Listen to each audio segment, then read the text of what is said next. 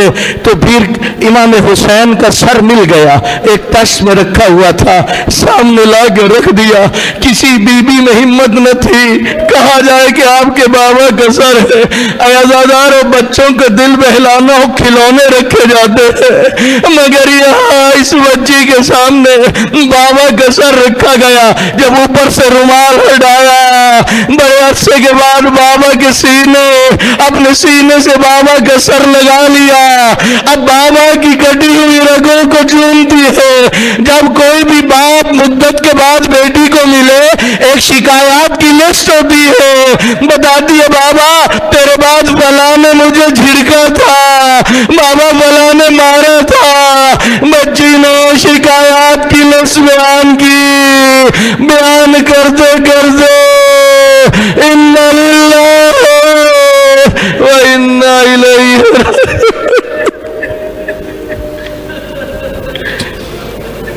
أَلَا لَعْنَةُ اللَّهِ عَلَى الْقَوْمِ الظَّالِمِينَ۔